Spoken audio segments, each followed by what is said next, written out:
अब है refractive index. Refractive index क्या होता है? The ratio of speed of light in a given pair of medium. हमें एक मीडियम का पेयर दिया गया है, यानी कि दो मीडियम दिए गए हैं, उन दोनों मीडियम में जो लाइट की स्पीड का रेशियो होगा उसी को कहा जाएगा रिफ्रैक्टिव इंडेक्स।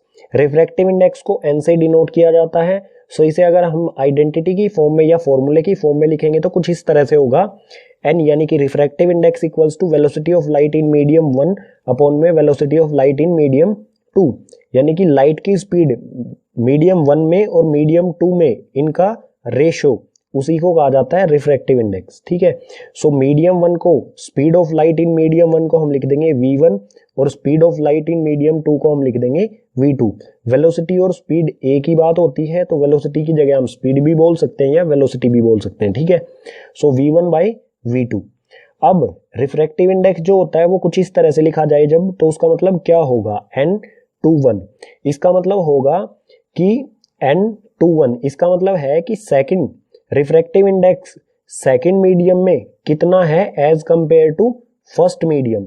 ठीक है, और n/1 अगर लिखा जाएगा तो उसका मतलब होगा कि रिफ्रैक्टिव इंडेक्स फर्स्ट मीडियम का कितना है with respect to second medium. ठीक है, इन दोनों टर्म्स को समझना हमें जरूरी होगा। ठीक है, रिफ्रैक्टिव इंडेक्स में एक टर्म आती है absolute refractive index. So absolute refractive index क्या होता है? Refractive index of a medium with respect to air और वैक्यूम, या फिर वैक्यूम और एयर।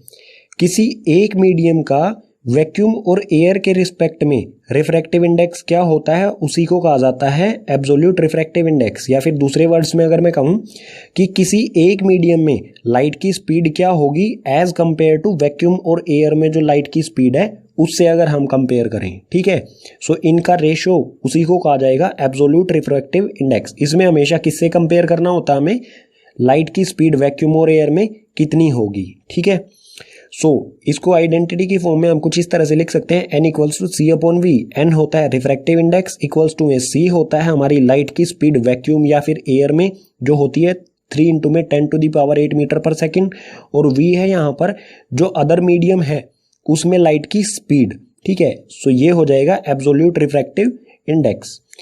और इसमें एक पॉइंट दिया गया है, refractive index of diamond is the highest.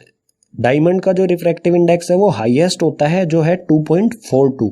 ठीक है, और भी बहुत सारे रिफ्रैक्टिव इंडेक्स दिए गए हैं आपकी बुक में। एक टेबल दिया गया है रिफ्रैक्टिव इंडेक्स का, उसमें आप देख सकते हैं किस किस ऑब्जेक्ट का रिफ्रैक्टिव इंडेक्स कितना होता है। ठीक है, वहां पर आप चेक कर सकते हैं। रिफ्रैक्टिव इंडेक्स से ही रिलेटेड दो टर्म आती हैं, डेंजर मीडियम और rare medium. So denser, optically denser medium और ऑप्टिकली रेयर मीडियम क्या होता है? So denser medium, out of two medium the medium higher value of refractive index. दो मीडियम में से जिस मीडियम की रिफ्रैक्टिव इंडेक्स ज्यादा होगी उसे हम कहेंगे डेंजर मीडियम।